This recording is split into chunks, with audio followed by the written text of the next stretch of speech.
เก็บดอกแคเด้อพ่อแม่พี่น้อง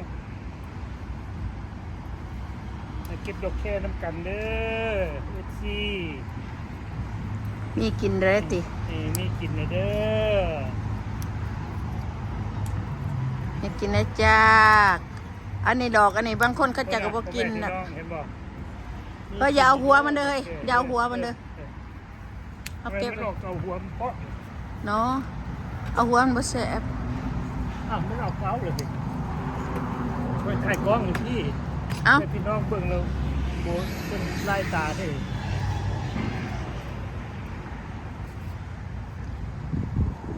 ขึ้นไปกินดอกแค่พ่อแม่เป็นน้องเลยมาเก็บปีกายกันย่างอยู่ได้ตัวปีกายกันย่างอยู่เนี่ยชีวิตคนไก่บ้านพ่อแม่พี่น้องมีนายได้พี่น้องชีวิตคนไก่บ้านมีได้อยู่เอามาปลูกไปหาโศกให้มาปลูกเป็นง่ายโอ้ยแต่ข้าวบุมีไปหาเก็บจากแคมทางอยู่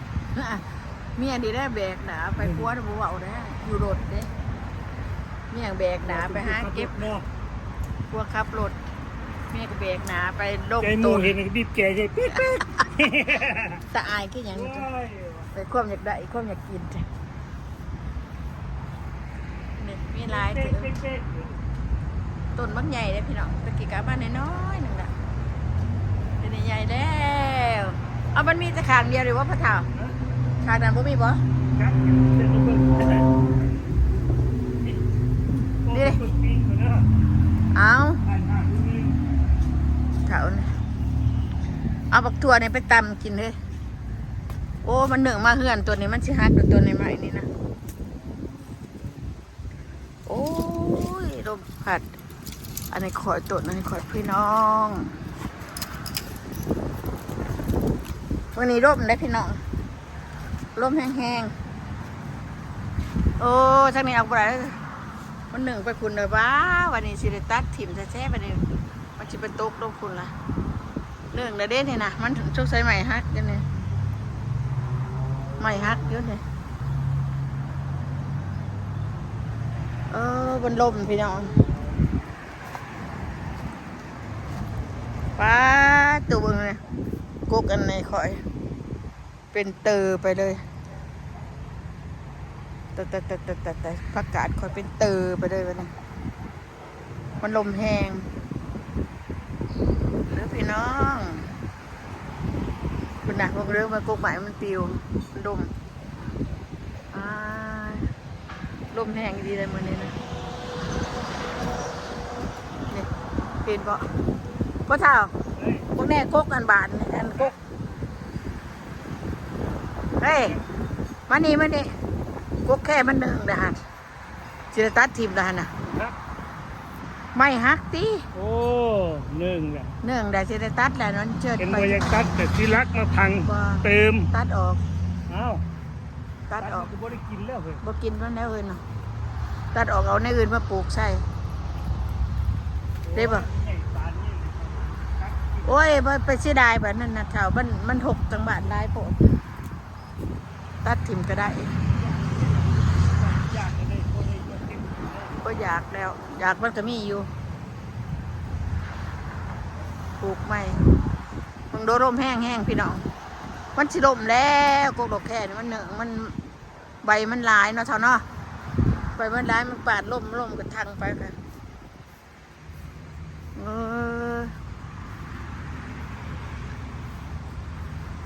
ดอกกลางบาทนี่ก่อนเด้อทั้งนั้นมันสูงแหละสิเอาได้ครับพวกขันได้ใหญ่สูงพวกเนี่ยเพราะว่ายังตัดทิมบ่ได้มาสิลมซะเพื่อนขอดอกตัดทิมก็เอาช่วงมันปงไม้เนี่ยขึ้นเบาซีรักมาพังเติมเพื่อจะได้กินดอกบ่ได้มันหนึ่งจะสิแต่มันก็ต้องฮักเก็บมันเป็นหมากมันโหแซ่บเลยพ่อแม่พี่น้อง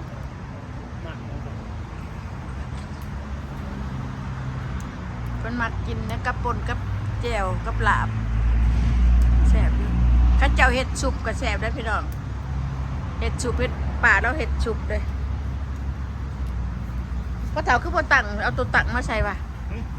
ใช่มันเจ้าเขาพ่จับให้ได้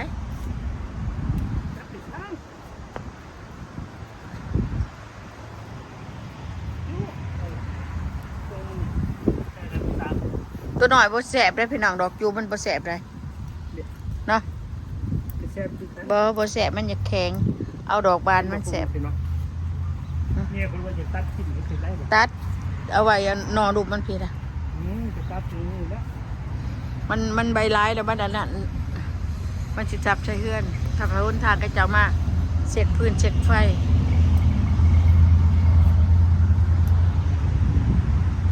ทางก็จะมาเขามาเช็ดพื้นเช็ดแกะทั้งได้เลย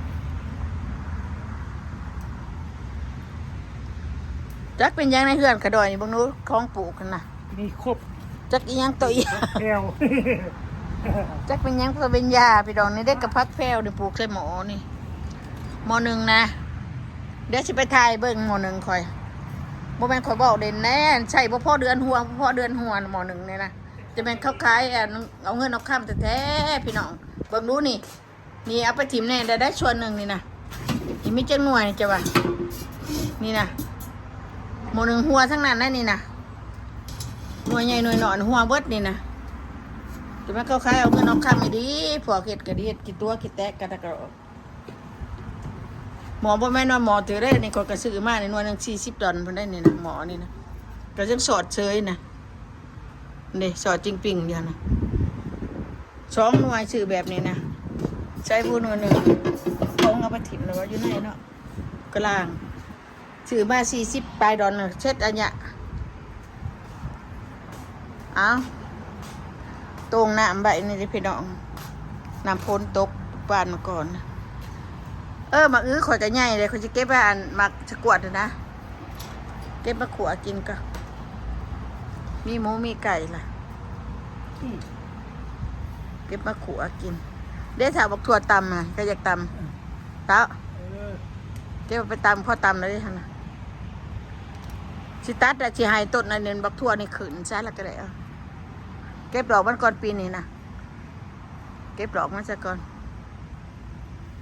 เป็นหมากกระแซบด้วยหมากมันเป็นหมากกระแสบอยู่บ่บ่าวบ่แสบดอกกระแสบพอกินมันคือบักดินใหม่คือบักดินใหม่นะ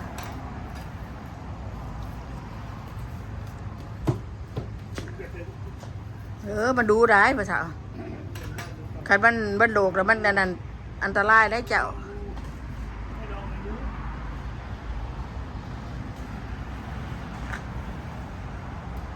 มาเก็บระยามเลยฮะเก็บดอกนั้นดอกนี้มากินเบิ่งแล้วพี่น้องผักขาดอันนื่นๆบาทเท่านะของข่อยนะ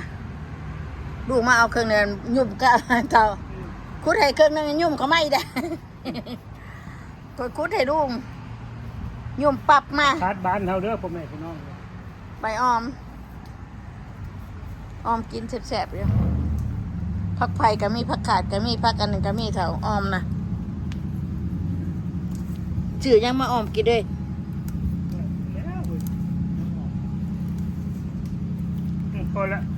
พอแล้ววะก็จะเอาไปหนึ่งอันนี้ตัวนั้นขึ้นมาถิ่ม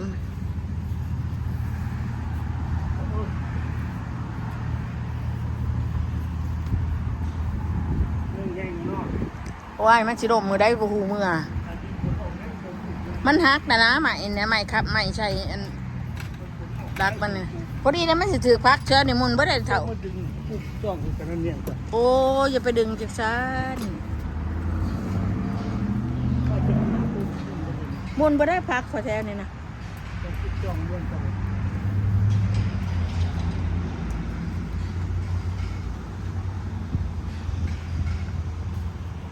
ดมแห้งมือนี้ได้เป็นเนืองแห้งขนาดมันเนืองแต่เมื่อวานมันก่อนนะ